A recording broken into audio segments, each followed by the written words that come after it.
여러분들이 가지고 있는 그 나눠드린 참고 자료를 보시면은 여기에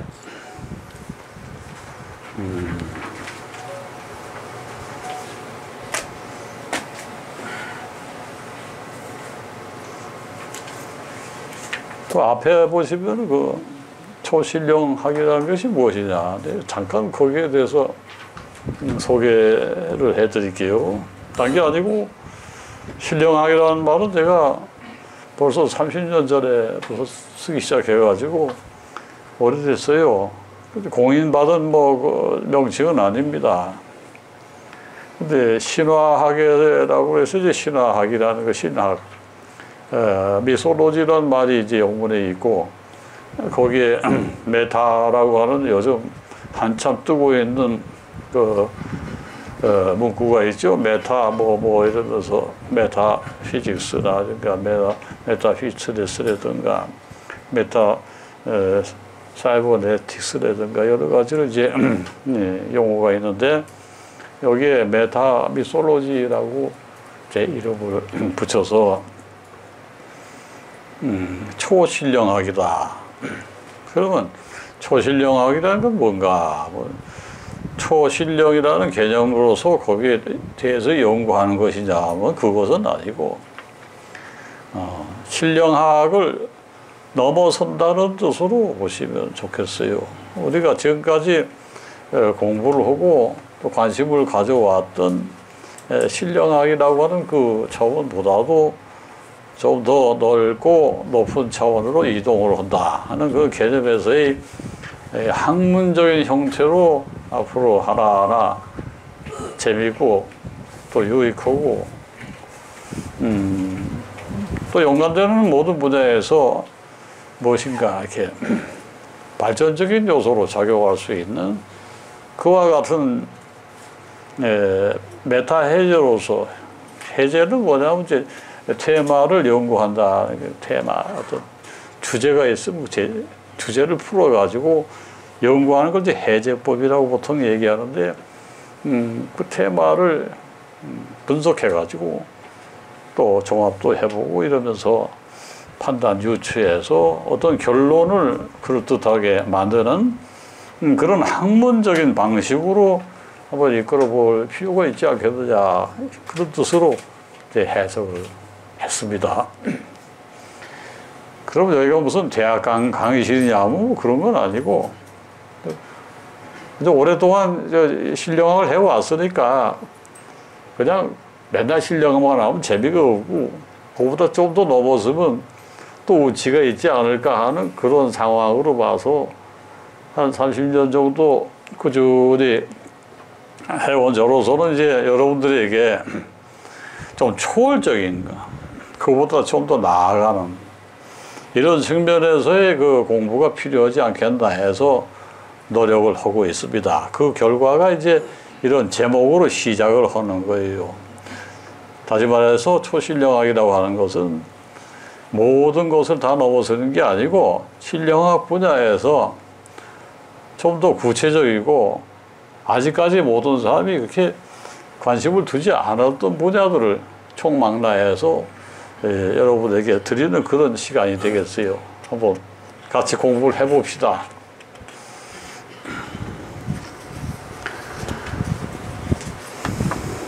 첫 번째 시간은 이제 제목이 징조의 알고리즘이다 하는 이러한 테마를 잡았습니다. 징조. 좋은 것은 길조라고 하고 나쁜 것은 흉조라고 이렇게 하죠. 흉조는 영문으로는 오맨이라는 말이 이제 많이 쓰이고 있으니까 그냥 오맨의 알고리즘이다 이렇게 얘기할 수가 있을 것이고 길조는 뭐 특별히 알고리즘이 필요가 없을 거예요. 그렇지만 길조라고 하더라도 그것을 알고 좀 더 높이 평가하면서 자기 자신이 그것을 순순히 받아들이고 더욱더 발전시키면 그저 말념이 좀 커지지 않겠습니까? 많았던 것이 좀 더 커지고 또 범위가 넓어지고 또 상당히 높아지는 그런 같은 이제 효과를 볼 것 같아요. 그래서 길조가 있을 때는 그 길조가 더욱더 향상되는 쪽으로, 반대로 이제 흉조가 나타났을 때는 그 흉조를 느끼면서 어떤 예방을 해 나간다든가 아니면 뭐 그렇게 막을 수가 없을 때는 그게 대처를 해 나가면서 극단적인 상황까지 초래하지 않도록 이렇게 회피해 나가나 대피할 수 있는 그런 방안을 이제 강구해 보는 것이겠죠. 그래서 여러 가지로 이제 연구를 많이 하겠지만은 지금까지는 이제 어느 책에나 봐도 그렇고 사람의 얘기를 들어도 그렇고 뭐 좋은 일이야 그냥 겪으면 되는 거고, 그 뭐 나쁜 일이 생기는 그 징조가 나타났을 때 그건 제가 보기에는 뭐 막을 방법이 없던데요. 그렇게들 얘기를 많이 해요. 막을 방도가 없는 게 당연하지요. 왜? 관심이 없으니까. 그냥 쑥 지나가고 나중에 보니까 그렇더라. 이런 일이 많죠. 뭐 예를 들면은 하늘에서 별이 하나가 쫙 떨어지는 걸 밤에 봤다. 그러면 별이 하나 떨어졌구나. 그래서 누가 죽었구나 이렇게 생각하는 사람도 있고, 또 요즘은 뭐 별이 하나 쫙 지나가면 별 떨어지는 걸 봤기 때문에 오히려 좋은 일이 생길 거다. 이렇게 또 해석하는 사람이 있고, 그래서 예전처럼 그렇게 뭐 별 떨어지는 거 가지고서 뭐 흉조다 길조다 하고 하는 그 의미는 사라진 지가 오래됐어요. 근데 자, 한번 봅시다. 여기 지금 보시면은 여기 등을 달아놨어요. 제가 등표를 여러 개를 쭉 달아놨대. 보시면은 바람이 세게 불고 있어요. 지금 에어컨이 있거든요. 그거 보면 살랑살랑 흔들려요. 저기가 흔들리고 있잖아요. 살랑살랑 흔들리고 있죠. 근데 이게 제가 유독 여기 보시게 되면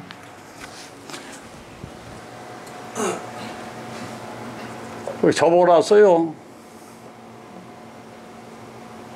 여기도 접어놨어요. 왜 접어놨냐? 바람의 저항을 좀 적게 받으라고. 이렇게 안 해놓으면 계속 덜그럭거리면서 흔들려요.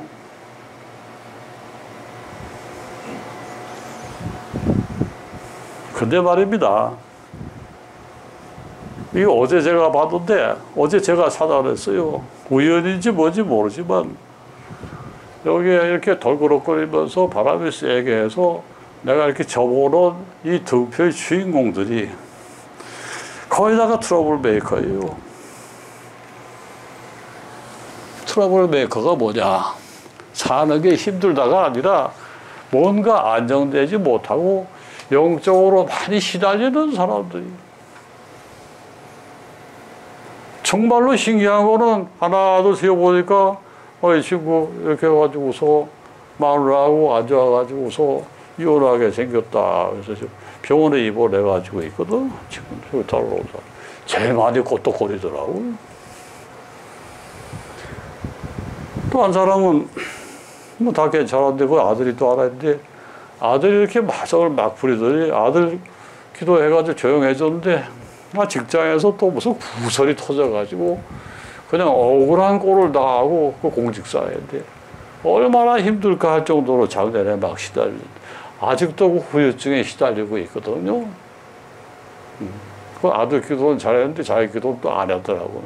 몰랐어요. 몰랐는데 오랜만에 와가지고 선생님 제가 이렇게 됐습니다.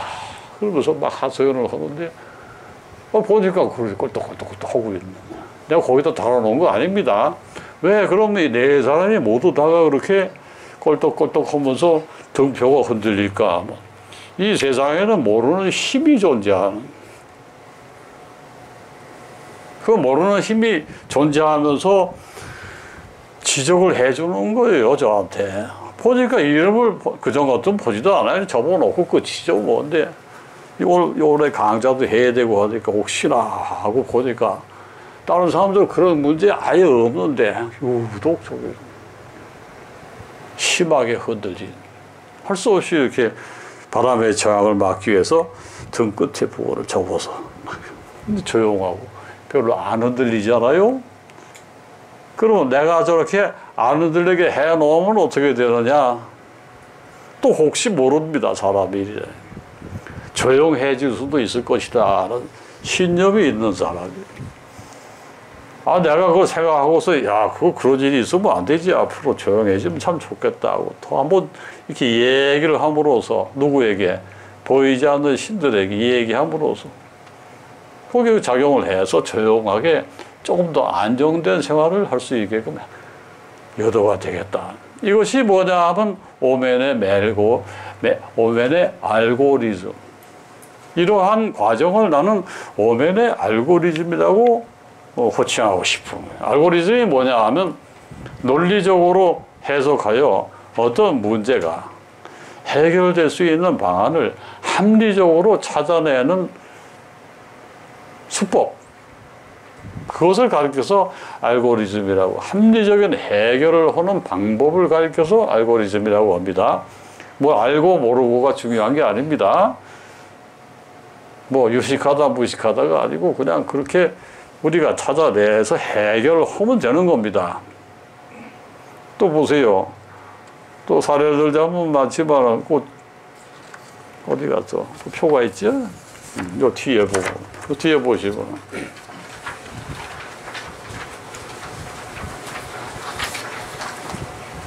일등으로 올려놓은 데가 그 아베 초근의 얼굴 사진입니다. 그 사진 중에서 오른편에 여기 관상학을 이렇게 그려놓은 상이 있잖아요. 거기에 빨갛게 써내 관골이라고 써있어요. 관골 부위에 움푹 파여서 뭐가 생겼느냐? 홈이 생겨요. 이렇게 홈이 쫙 생겨요. 요 중간에 요것이 요 아베 사진, 요것이 바로 암살당하기 직전에 그때의 모습인데, 이 얼굴 보게 되면 그가 깊이 파고들어서 푹 꺼져 있는 그 모습이 보이죠. 저는 그 사진을 딱 보면서 나온다. 뭐냐 저거. 이야, 만약에 내가 옆에 있었으면 빨리 피하라고 그랬을 텐데, 여쪽에 나가지 말으라고 그랬을 텐데, 여기 가가지고서 흉측한 꼴을 당하고 말았단 말이에요. 이게 뭐냐 하면은 바로 오멘인 거예요. 얼굴이 이렇게 관골 쪽에 마치 상처를 입은 것처럼 깊은 골짜기가 생긴 그런 상황에서 이 사람이 무사할 수가 없을 것이다 하고 난 보는 거예요. 물론 그런 일이 없으면 뭐 그냥 지나가는 거죠. 그죠? 그런 일이 발생 안 했으니까 뭐 그냥 아무 일도 없는 건데요. 이렇게 보는 게 아니고, 나 같은 경우는 사람이 얼굴이 딱 변했는데 어디가 뭔가 움직이면서 변화가 생겼다.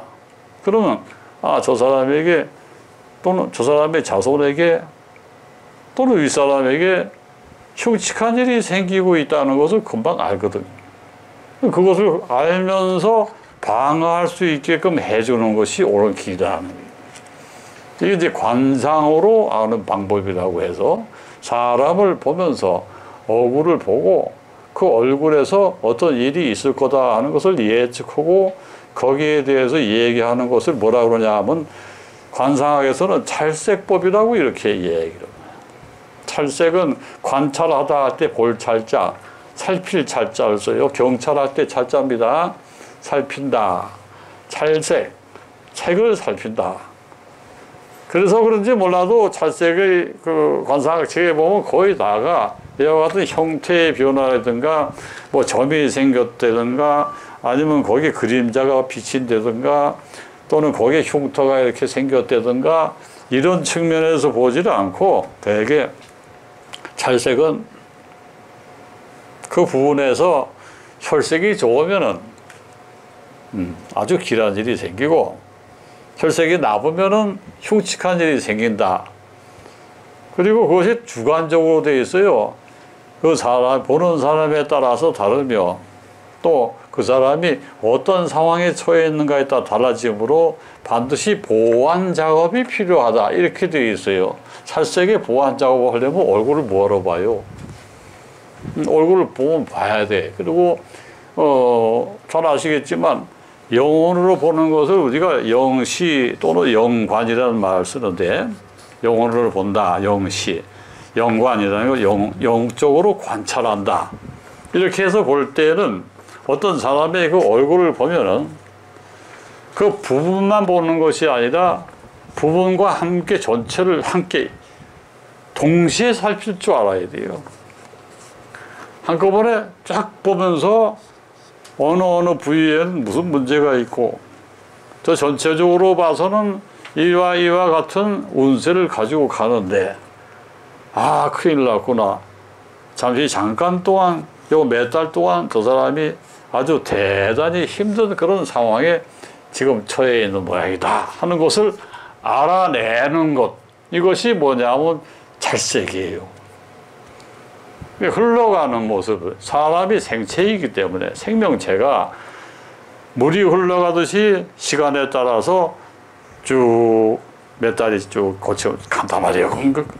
흐를 때마다, 시간이 흐를 때마다 조금씩 변하면서 얼굴 모습과 어느 부분에서 형태나 또는 혈색이나 이런 것들이 또는 머리카락의 색깔까지 변합니다.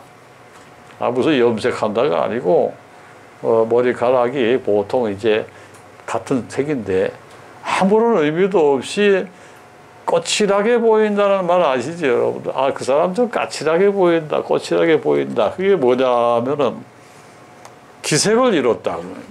기의 색을 잃었다. 기색을 잃었다는 것은 건강을 얘기하는 것이 아닙니다. 그 건강을 관리해주는 영혼의 힘을 잃었다는 뜻이지. 근본적인 힘이 사라지고 있다. 다시 말해서 도와주는 신이 옆에 계시면 요즘 어디 출장을 가셔가지고 편안하지가 못하게 된 모양이다. 도움을 안 주고 계시는구나. 이렇게 판단을 할 수가 있고, 실제로 영혼을 볼 수 있는 사람들은 옆에 수호신령이 존재하지 않고 있다는 것을 알 수가 있는 거예요. 물론 그런 눈을 갖추고 있어야 되겠죠.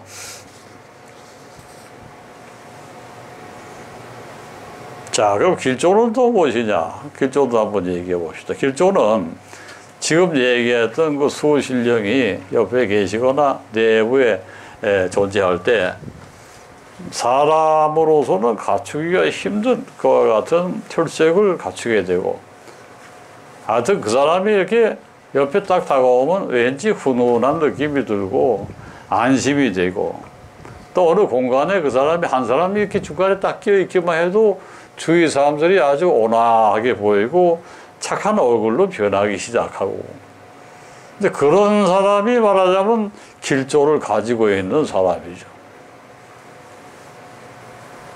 근데 흥선대원군이라고 계셨어요. 조선조 말에. 그 양반이 자기가 실력이 없는 형편없는 파라코 신세니까, 파라코라는 건 이제 퇴영한 왕가의 양반. 양반인데 왕가의 양반은 엄청나게 무시했어요. 왜? 권력층의 그 핏줄이니까. 또 무시만 하는 게 아니라 도와주지도 않아요, 아예. 사람 구실도 못한다고 이렇게 얘기를 하고. 그렇게 한 20여 년 동안을 파라코 신세가 돼가지고 있다가 40줄 넘어서면서 애가 점점 커져가니까 이제 나도 사람 구실을 좀 해야 되겠다 해서 제일 먼저 대원군이 자기 자신에 대해 손을 본 게 뭔지 아십니까? 파라코 신세에서 가장 먼저 그 신수를 벗어나는 방법은 이거를 바꾸래요. 의관을 정제하는. 의관정제. 의관정제가 뭐냐? 나는 파라코가 아니다. 그 조대비를 만나가지고서 한번 승부를 내고 신세가 조금 좋아질 가능성이 보이자마자 바로 종로에 가서, 종로에 가면 지금의 그 종각상거리 쪽에 거기에 이런 이제 의관을 파는 가게가 있었어요. 나중에 거기가 이제 무슨 혼수 가게로 변했다가 지금은 사라지고 없어요. 근데 그 집에 가가지고서 바로 내가 엽전 하나 없지만 출세를 하게 되면 이런 점퍼 하나 더 살 수 있는 돈을 대집해서 걱정하지 말고 지금 내가 머리끝부터 발끝까지 아주 옷을 싹 갈아입고 목욕까지 하고 왔으니까 지금 당장 칫솔 재가지고서 몇 시간 이내에 옷을 지어라, 입혀라. 그래서 버티는 거예요, 딱. 그러니까 바다코가 와가지고 저런다 싶어가지고 처음에는 무시하다가 그 중에 하나가 딱 알아본 거예요. 저 사람이 흥선 이하응 대감이라는 걸 알고 빨리 해줘라. 해주고 웬만하면 쫓아 보내라. 오래 있으면 금 간다. 이랬어. 금 간다는 게 뭐냐? 사고 친다는 소리. 옛날에 금 간다고 그랬지. 금 간다. 금줄이 간다는 뜻이. 아, 이렇게 해서 그 사람이 딱 옷을 갈아입고 나니까 훤하니 옆에 있던 장죽을 탁 뺏어가. 장죽이 뭐냐? 담배대. 빠끔빠끔 피고 있으니까 집장한테 딱 치면서 이건 내 거야. 그래서 담배를 탁 피워서 앉아서 빡 피워서 이러니까 뭐 주위 사람들이 그냥 완전히 눌려버리는 거예요. 그전에는 파라코 신세일 때 의관도 같이 못하고 맨날 구린내나는 옷에다가 그러고 댕기니까 사랑구실도 못하고 있다가 거기서 의관을 정지하고 딱 앉으니까 막 사람들이 깜짝 놀라는 거예요. 이야, 대단한 인물이다. 대단한 인물이라고는 그것은 뭐냐. 그때 아마 신이 오신 모양이에요. 조상신들이. 그렇게 갈아입으니까 그때서야 조상신들이 오랜만에 생체 제사를 지내는구나 이러니. 생체 제사지 뭐야. 지가 조상 대신데 옷 갈아입고 한번 행세 한번 하겠다고 탁 자제하니까 그냥 주위 사람들이 그날부터 몰리기 시작하는 거예요. 소문이 어떻게 났냐 하면은 조대비하고 흥선이 같이 이 나라를 완전히 장악하기로 모든 약속이 끝났다. 아주 애매해. 모든 약속이 끝났다고 이렇게 소문이 나니까 그 모든 약속이라는 게 100이면 100 다 뭐냐 하면은 그 아들이 하나 있는데 왕이 될 것이다. 야. 그것이 고종이 나중에 돼요. 근데 이제 이항대감이 뭐라고 그러냐면, 내가 원영궁에 지금 살고 있는데, 원영궁 뒷뜰에 매화가 피고 얼마 안 되는데, 글쎄 아침에 서기가 서리면서 안개가 하늘에서 쫙 내려오더니, 그 태양이 동쪽에서 뜨는 게 아니라 남쪽에서 뜨는 것처럼 빛이 들으니까요. 이야, 그 표현이 참 기가 막히네. 동쪽에서 뜨는 줄 알았더니 남쪽에서 뜨더라니까요. 그게 뭐냐면 나는 늦잠을 자도 되는 신세가 됐다. 이 말이에요. 동쪽에서 뜨는 줄 알았더니 남쪽에서 뜨는 줄 알겠더라고요. 그 말 표현에 사람들이 보니, 이제 표현이 그냥 저 정도 나오니까, 그래서 이제 와가지고서 모두 다 여기다가 난초 하나 좀 부탁합니다. 대원군의 난초 그림은 세상에 뭐 기가 막히거든요. 그래서 척 빼가지고 척척 그려주는 게. 뭐 어떻게 그릴 방도가 없으니까 나도 휴대폰 내볼게. 난초 그림 뭐 조금만 그려야지 크게 그릴 수가 있다. 이거 조금만 내다가 써보자. 난초를 찍거든.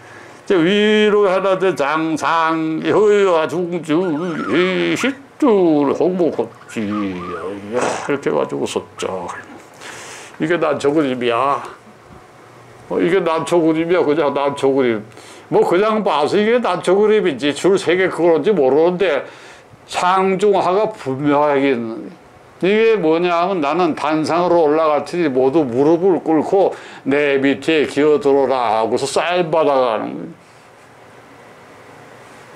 그러면 이 사람들이 요거 하나 그려가는데 물론 그 중에는 빈손으로 나중에 인사하겠습니다 하고 가는 놈이 많지만은 안 그런 놈들이 더 많을 거예요. 옆에다가 이러고 있으면 콱콱 질러줘. 처음에 자기 주머니에다 넣어줬어. 파라고 신세 얼마 안 면했을 때는 자기 주머니에 넣었지만 나중에 저기 있는 놈이 대신 받아. 이게 하루에 난초 그림을 몇 장씩 그렸냐 하면은 적은 날은 30, 많은 날은 130. 그러면 그 돈이 무엇이 되느냐 하면 군자금이 되는. 정치라는 게 군자거든요. 병정들을 움직이는 거예요. 자기 밑에 사병들이 막 생겨요. 그 똘마이들 3명이 아주 똑똑한 게 아주 들어와요. 그래서 한 놈은 사람 두드려 패는 놈이고, 한 놈은 말 잘하는 놈이고, 한 놈은 도둑질 잘하는 놈이고. 그 도둑질 잘하는 놈은 뭐냐 하면 댕기면서 문서를 호비오는데 아주 대단한 실력을 가지고 있고, 그죠? 말 잘하는 놈은 말을 해가지고 자기 편 만들어서 흥선대원군한테 붙이는 역할을 해가지고 끌고 와서 인사 한번 해라. 이런 식으로 이제 해서. 그렇단 말이에요. 그냥 우리가 이렇게 보고 있으면 사람이라는 게 여러 가지 오는데 그 파라코에서 멸하면서 그 삼장군이 들면서 확실하게 그 사람을 불러냈기 서기가 서렸기 때문이다. 서기가 뭐냐? 상서로운 기운. 그 서기가 서린 사람으로 표현한 거예요. 그럼 그전에는 정말로 그런 게 없었냐면 있었는데 감추고 댕긴 거지. 왜 감추고 댕겼을까요? 자칫하면은 반역자를 몰려가지고서 사약을 받는 신세가 바로 그 자리 아닙니까? 옛날에 얼마나 많은 사람이 자꾸 통계낸 사람이 있는데 조선조 때 반역으로 몰려가지고서 죽은 소위 XX군이라고 하는 사람들이 몇 명인지 알기는 아시오? 무려 37명이나 돼. 어야, 되게 많다. 그 가족들끼리 그렇게 많이 죽였어요. 가족들끼리 많이 죽은 게 아니라 원래 그 집안이 그래. 그렇게 시작했어. 이방원, 태종 이방원. 그냥 방석이부터 해가지고 거기 형제들 5명을 다 참사를 시켜요. 무시무시하지 않나? 그렇게 시작했는데 뭐가 이상해. 근데 권력이라는 건 그런 것이 권력에는 양보가 없다는 거죠. 거기까지 얘기하고 그 다음에 두 번째 삼풍백화점을 놓고 잘 보십시오.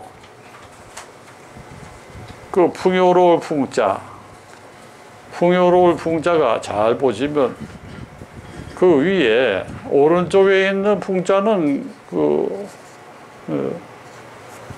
구부러졌다는 곡자예요. 그죠? 계곡, 아주 뭐 우리가 음악할 때도 곡을 만든다 이럴 때도 이 글자를 쓰고 이게 뭐냐 하면 아주 부드럽게 흘러가는 물이 잠시 고여있는 듯한 도죠. 그 아주 참 조용하고 고요하다는 뜻인데 어떻게 된 게 왼쪽 글씨를 보게 되면 엄청 무겁게 이게 삼풍백화점을 앞에서 본 그 모양을 그대로 거기다가 얹어버렸는데 그 밑에 줄 하나 딱 긋고 땅 밑에는 뭐가 있냐? 묘가 기다리고 있어요. 한글로 묘예요. 뭐 이런 로고 타입이 다 있어. 이런 로고 타입을 해놓고서 이걸로 선전을 한 거예요. 삼풍백화점이라고. 그러니까 어떻게 그 백화점이 가라앉지 않겠습니까? 이와 같은 불길한 징조의 로고를 만들어서 갖다 바친 사람이나 이걸 그냥 떡하니 삼풍백화점 그래가지고 그 회사의 상징을 만들어서 이 옳지 않죠. 대단히 위험하지 않습니까? 이렇게 했던 전례가 있다는 걸 알기 위해서 내가 보여주는 거예요. 물론 이 관련되신 분들이야 기분이 안 좋으시겠지만 이 삼풍에서 그래서 제가 기록을 한 거 보니까 아마 500여 명이 돌아가셨고 다 해서 2,000여 명이 다치신 걸로 제가 알고 있는데 그렇게 많은 분들이 돌아가신 자리 참 명복을 빌면서 내가 이렇게 알려드리는 이유가 있어요. 이렇게 했는데 여기서 살아난 사람이 또 있어. 어떻게 살아났냐 하면은 땅속에 갇혔다가 살아난 세 사람. 뭐 뉴스에도 나오고 굉장했어. 이름이. 그 중에서 이름이 지환이라는 분이 계신데 이 양반부터 구출이 됐던가 아마 그래. 그 이름을 잘 보시오. 지환. 환란을 멈춘다. 멋있지 않습니까? 멈출 지자에 환란을 멈춘다. 지환. 환란이 발생됐는데 중지시킨다. 이렇게 해석되는 좋은 이름이. 물론 한자로는 그렇지가 않습니다만 그렇게 부를 수가 있다는 해석이 그렇다는 얘기예요. 그 이론도 참 중요한 거예요. 내가 위험에 처했을 때 금방 그 생명을 잃어버릴 수 있는, 예를 들어서 염라대왕이 딱 이렇게 명부를 보고서 뭐 이름이 있다고 돼 있어. 이거 뭐 성의도 없이 지어놓은 거 보니까 우리가 거둬도 되겠다 하고 생각을 해버릴 수 있는 사람인지 아닌지 자기 이름에 대해서 다시 한번 살펴볼 필요가 있다. 그럼 이름이 그렇죠. 또 사주가 또 그래. 사주라는 게 뭐냐 하면 그 사람이 혼이 이 세상에 출현해가지고 뭉쳐져서 어떤 인간혼으로 형성이 돼가지고 살아갔대.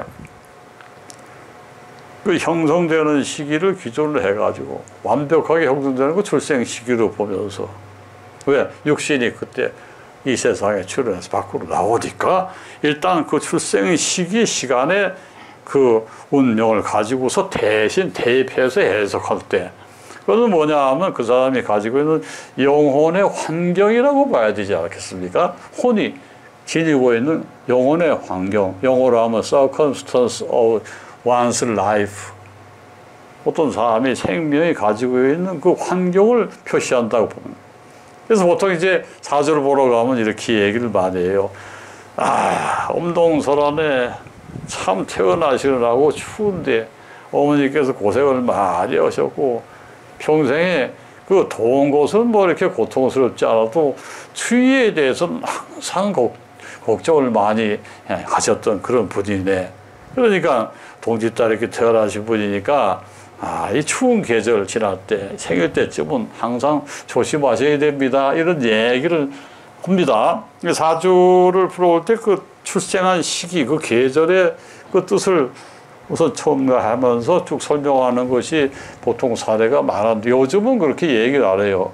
요즘은 그냥 요즘 좀 경기가 안 좋으시죠? 일진이 이런데 지금 시기적으로 봐서 이렇게 되는데 이게 경술에다가 해서 이 갑경충이 들고 진술충이 들었으니 갑진일주가 경술에 참 힘드시겠습니다. 경술을 잘 지내셔야 됩니다. 수로이라는 게 보통 시절이 아니지 않습니까? 이러면서 슬금슬금 이제 조금 전에 동짓달 이제 수로이잖아요. 이렇게 얘기를 할 수가 있는 거예요. 이 얘기를 그렇게 할 수 있는 것이지만 실제로 아무런 뜻도 없이 그런 얘기를 하는 것이 아니고 사주에서도 보면 흉조, 길조를 가지고 태어나는 시기가 추운 계절이니 추운 계절을 맞이하실 때는 항상 조심하십시오 하는 그것이 뭐냐면 아주 예언적인 흉조를 가르쳐 주는 거예요. 그렇죠? 그래서 이제 잘 보면은 풍수도 그렇죠. 관상 조금 전에 말씀드렸죠.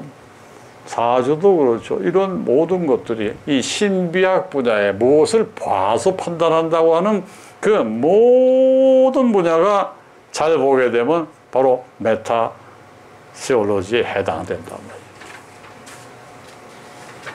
그렇지 않습니까?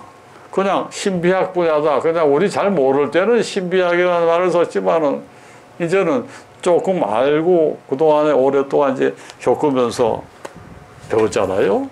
그러니까 이제는 거기에서 조금 나아졌으니까 좀 넘어서 보자 하는 그런 의미로 이제 초신령학이라는 이름을 붙인 겁니다.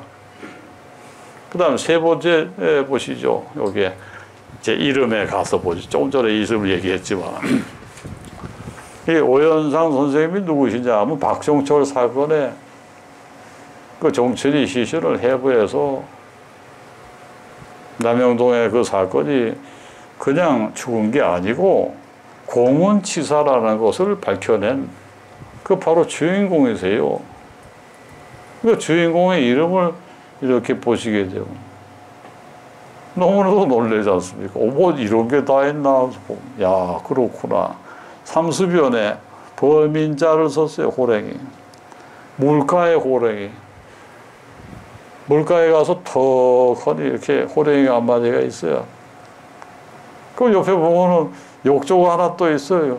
이 상자가 뭐냐면 나무목에 눈목자를 썼잖아요. 그죠? 나무목에 뭐 나무를 가지고서 뭔가 가공한 물건, 그 모습, 또 넣는 상자, 이 모든 것을 가리켜서 우리가 상이라고 할 수가 있는데 어떤 모습을 가리키고 있는데 그것이 참 우연인지 모르지만 욕조 모양하고 참으로 많이 닮았다.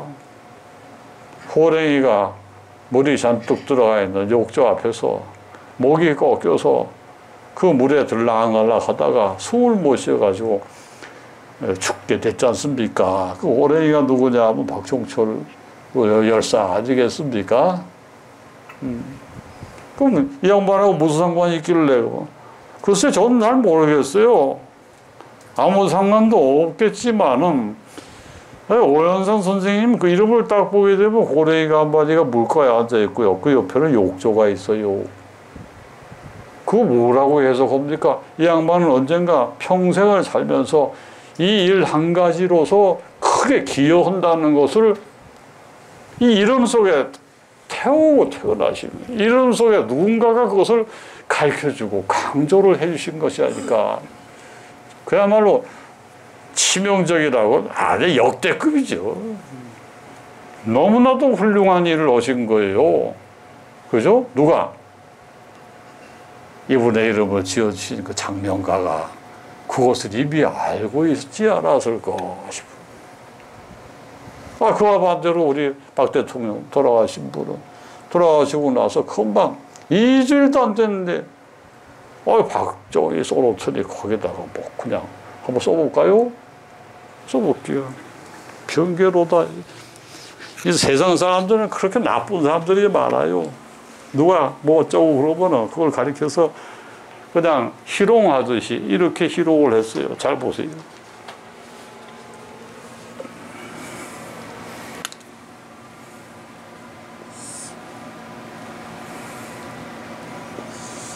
자, 열십자를 썼어요. 열십자.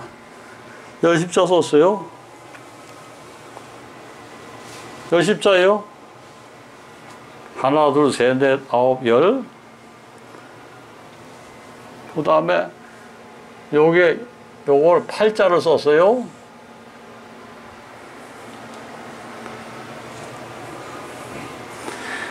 그래서 요걸 18이라고 읽어요. 그 다음에 생략된 부분이 있어요. 뭐냐 하면 여기다가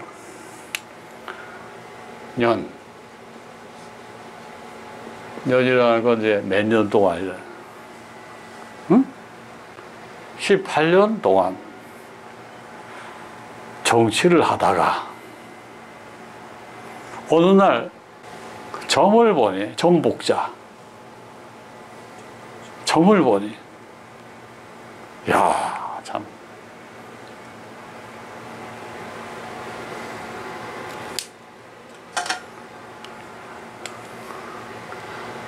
일자 써놓고 한 번만 하고 그 다음에 그만둬라. 아까 지환할 때 진짜 한 번만 하고 그만둬라.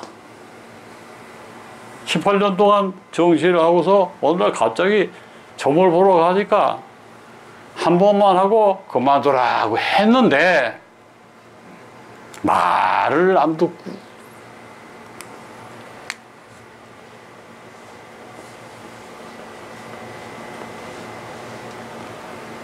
신하 하나가 말을 안 들었기 때문에 자기를 나 기자에 빵빵빵빵 쐈다. 이게 돌아가신 게 10월 26일, 11월 중수 15일 날 쫙 소문이 퍼졌어요. 내가 그때 대우 빌딩에서 공부를 하고 일을 하고 있었어요. 그때. 근데 공부하는 거죠. 일할 때. 대우를 대기했었는데, 대우 개발에 제가 일을 했었는데, 그 개발 사업부에 어떤 놈이 타고 와가지고, 그 녀석이 와서 이걸 딱 써놓고 자랑 삼아 얘기를 하는데, 깜짝 놀랐어요. 누가 만들었을까 싶은 거예요. 이걸 파자점이라고 얘기합니다. 근데 이 본인이나 가족이 들으면 얼마나 기분이 나쁠까. 응? 막 죽여버리고 싶을 정도로 그렇게 비웠을까, 보나마나. 응? 근데 세상 사람들은 그걸 즐겨. 그건 뭐냐면 세디즘이다. 각성. 아주 고약한 게 있어요. 특히 우리나라 사람들은 무지무지 이런 걸 즐겨요. 보세요. 나처럼 오연상 그래가지고 이렇게 좋은 뜻으로 해석하는 사람이 없어. 응? 참. 이게 뭡니까? 18년 동안 정치를 하다가 오라가 처음을 쳐보지. 응? 한 번만 하고 그만두라 했는데, 응? 안 그만두고 계속 버티는 바람에 신하가 자기를 빵빵빵 쐈다. 이게 말이 됩니까? 근데 이것이 통하는 거예요. 이 흉조가 있었던 거예요. 이것뿐이 아니 자지철이 이름도 풀고 또 엄청나게 또 나와요. 이런 식으로 그때 12.6 사태 그 이제 배경을 해가지고 안 좋은 일이 있었던 거를 제가 가르쳐 주는 게 흉조입니다. 이게 이걸 가지고 흉조라 그래요. 예, 지울게요. 그냥 놔도 별로 이렇게 기분 좋은 게 아니니까. 그 선생님 뭐 길조는 모르시고 흉조만 자꾸 얘기하시고 겁나지 않습니까? 자, 그럼 이제 리듬을 맞추기 위해서 길조에 대해서도 얘기를 해드릴게. 흉조는 뭐 이 정도 얘기해서 다 알아들으셨을 테고.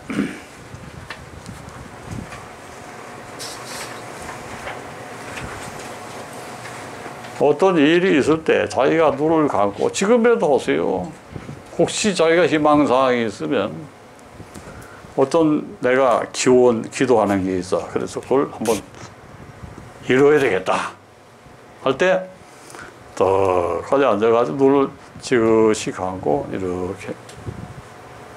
예를 들자면은 내가 돈을 한 1,000만 원만 어디서 구해야 되겠다.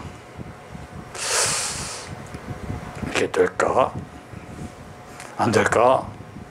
근데 꼭 구하긴 구해야 돼. 그럴 때 그것이 구해지느냐 구해지지 못하느냐를 알 수 있는 비결을 내가 가르쳐 드릴 테니까 뭐 나중에 그런 상황이 있으시면 한번 써보시오. 근데 지금 상상을 한번 합시다. 본인이 그런 시기에 왔다고 생각하고 한번 실험을 해보자고요. 눈 감고 이렇게 써보세요.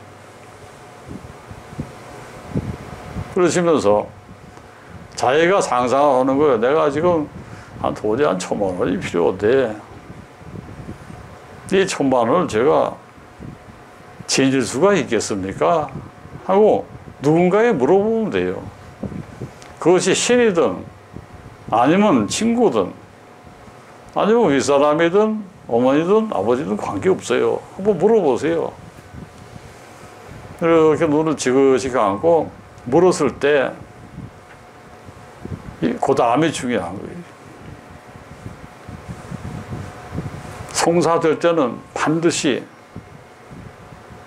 눈앞에 밝아집니다.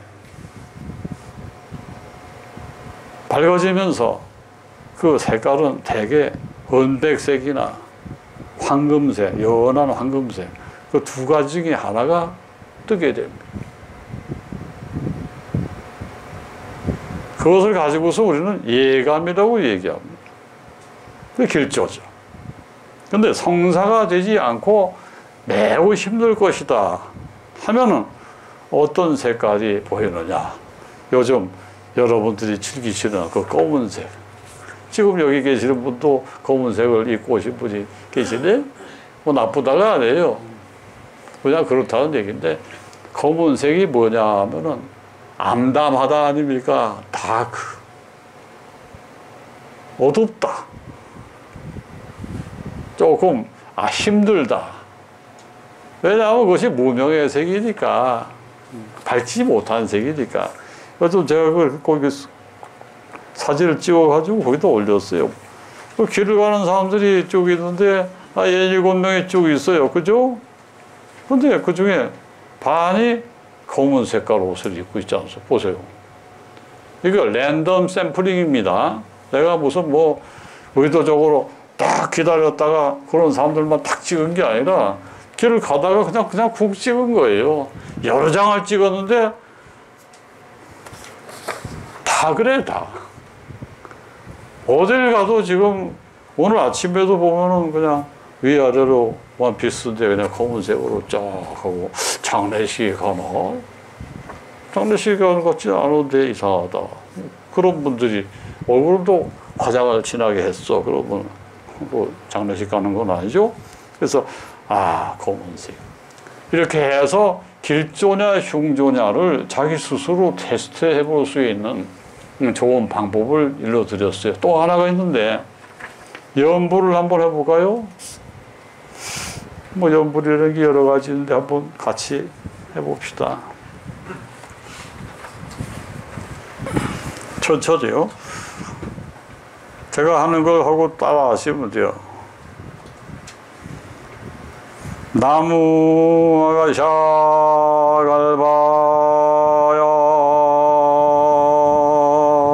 길게 나무가 샤갈바야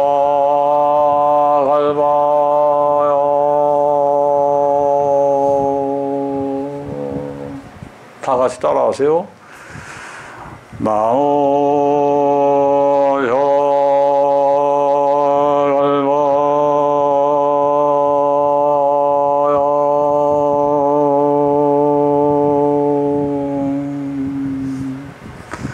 조금 그 다음은 더 조금 높여요. 2도를 올릴게요.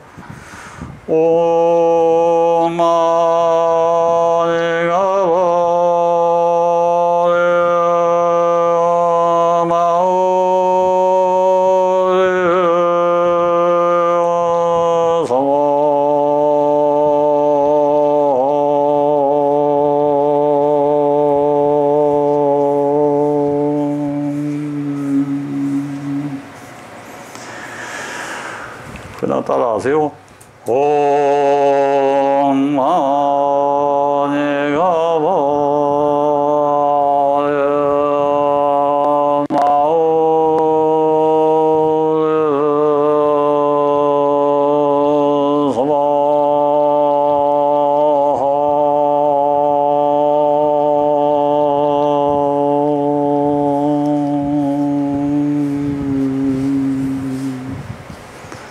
이 주문이라고 하는 것은 자기의 혼을 불러일으켜 머릿속에 생각하는 기능을 중지시키고 오로지 마음의 소리만 가지고서 생각할 수 있게 해주는 방법입니다.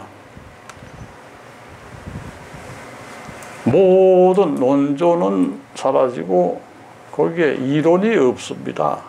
무조건적인 그와 같은 마음의 평정과 열반 적정의 경지에서 일어나는 그와 같은 자기의 마음의 파동이 어찌 길조가 되지 흉조가 되겠습니까? 그래서 우리가 뭔가 예감이 안 좋고 기분이 섭섭한 게 오늘 참 내가 자신감이 없다 이럴 때 이 주문을 외우면 좋은 거예요. 다시 같이 한번 해봅시다. 나무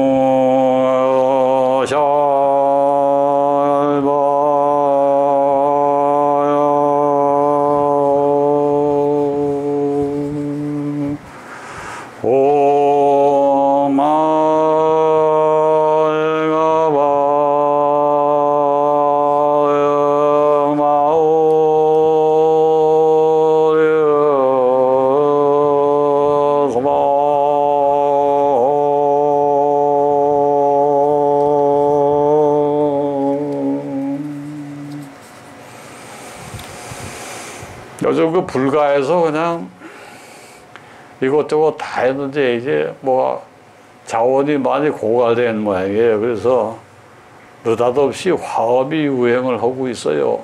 어딜 가나 뭐 화엄경 그러고 난리법석인데 그래서 난 화엄이 도대체 뭐길래 싶어서 어디 다시 찾아가지고 사전부터 찾아서 화엄이란 무엇인가부터 쭉 보니까 뭐 별것은 아니에요.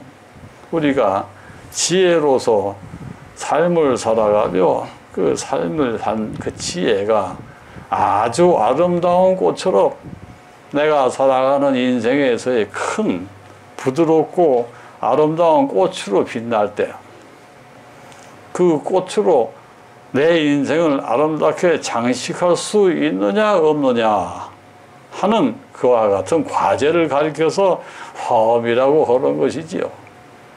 화는 뭐냐? 꽃하고 그냥 빛날 화라고 쓰는데 그냥 꽃이에요. 그건 장다리 꽃이에요. 키가 큰 꽃을 화라고 그러고 작고 이렇게 난쟁이 꽃을 그냥 꽃화자를 써요. 이렇게 화할 화자 밑에 놓고 풀초 그제 풀신세를 조금 면했다 이래가지고 그 화자를 씁니다. 이렇게 초도 밑에 화할 화자 이렇게 쓰는 거 있잖아요.